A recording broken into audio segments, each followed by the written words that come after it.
Why, hello there, it is 32 days until Elden Ring comes out, and this is the Elden Wait countdown, and today I am breaking the typical structure of this show because the Taipei Game Show is happening, and From Software's marketing director Yasuhiro Kitao gave an hour-long presentation about Elden Ring this morning, at least in my time. And while a good amount of the presentation was covering stuff we already know, there were some questions answered and some new footage, and just generally cool stuff that we got to see, and I'm going to cover it right now. If you haven't subscribed to the channel, please consider doing so. I would very much appreciate it. Now let's get into it. First, I'm going to talk about a few things that Kitao brought up during the presentation that I think are worth mentioning. The first is that he reiterated something that Miyazaki has talked about in previous interviews, but from a plot perspective, the Tarnished came to the Lands Between because they were inspired by a vision encouraging them to go to the Lands Between to become the Elden Lord. And I just wanted to reiterate that because that is the hook, and boy does that feel manipulative to me. There's a vision that all these Tarnished get, and it draws them to the Lands Between. And speaking of the story, I have a quote here from Kitao that got me very excited. Kitao said, "We have been very careful to ensure that the story remains a mystery, and that our users have a chance to imagine what might be happening.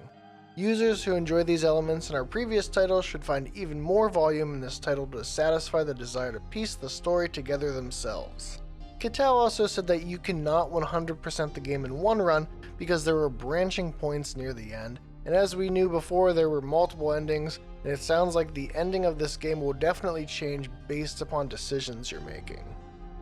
And once again in the presentation, Kitao brought up the fact that NPCs you meet are like other protagonists, as mentioned by Miyazaki, and that they present different viewpoints about the whole situation, and I think this leans into the whole idea of there being branching paths at the end of the game.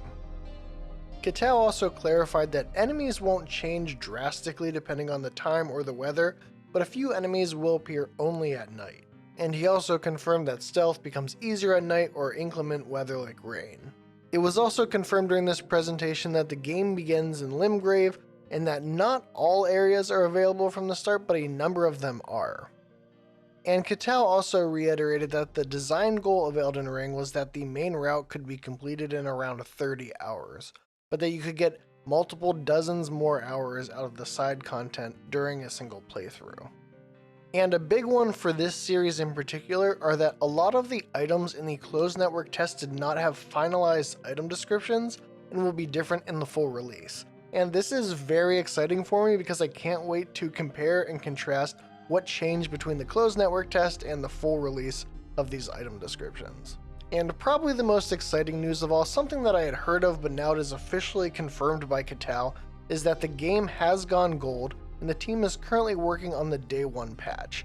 So the February 25th, 2022 release date is very solid, and we will be getting the game in 32 days. So those were the points of information Kitao talked about that were interesting to me during the presentation, and now I'm going to review the footage of new gameplay that they showed and talk about things that I noticed and just generally show them off.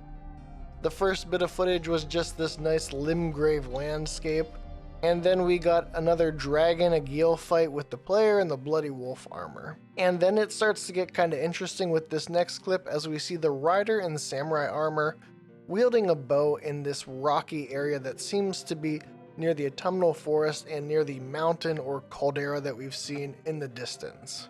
And there's a few things I noticed in this clip that are kind of interesting. The first one is, it almost looks like there's a dead minor Erdtree over to the left of this clip.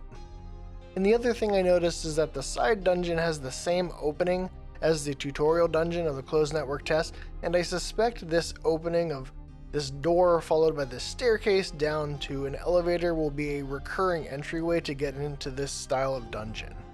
This next clip is inside Stormveil Castle, and I think this is a new armor set here on the player, and they look down and they see this halberd wielding knight that looks a lot to me like the cut shrine knight from Bloodborne. And then we see the player fight this thorny Stormveil soldier we've seen before who has a thorny shield as well.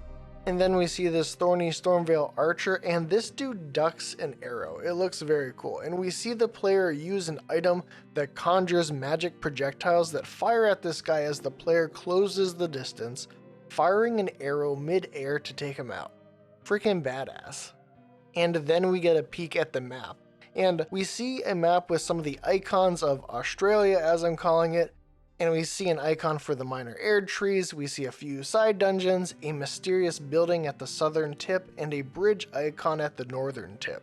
Then we see the contents of the closed network test plus a view of West Limgrave on the map with the minor Erdtree icon, another church, and a few other interesting locations. I also noticed that this player apparently missed a few good spots in Limgrave, so they might want to pop back there sometime.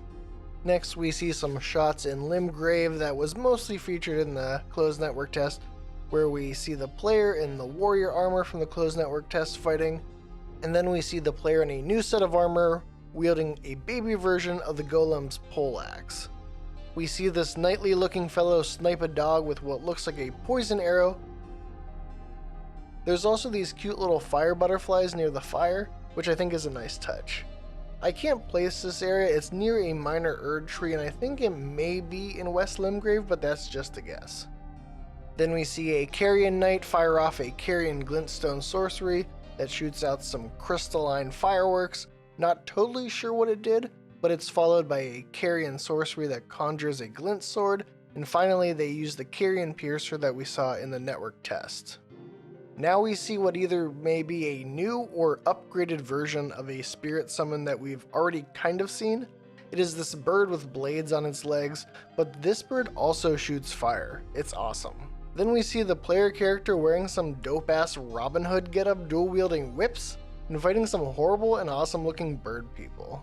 These enemies have these horrible titan mouths, and they appear to be hacking up some of Godric's soldiers. And now we see the Jorge armor set, and they're stalking one of the Nazgul enemies we saw in the closed network test. Also, look at that night sky and how starry it is. Then we see an enemy sneaking up on a soldier with the raven crest we have seen before, and a peek of the back of this castle from a new angle. Then we have this really basic looking wizard getup, and we see Winnie the Swole scratching up a tree, as bears do. Then we see the player using some spirit springs in the autumnal wood, heading toward the caldera from the looks of it.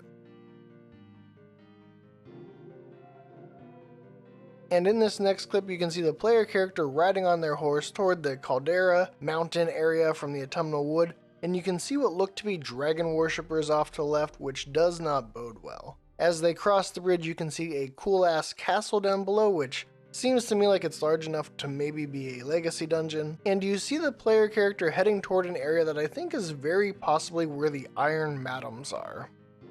We see the player using a big ass axe lifting some fools in West Limgrave, and we see the return of our basic wizard firing off the Rhea Lucarian spell Glintstone Arc and then Glintstone Pebble as seen in the closed network test.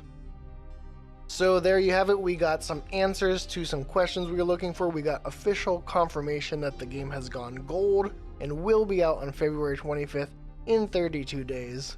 What did you guys think about the presentation? I thought it was nice. It wasn't too much, but it did give these little peeks and it gave some answers, and I was very happy with the presentation overall.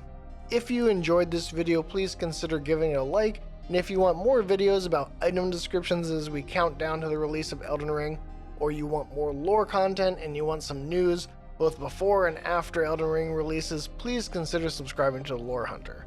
Thanks for watching.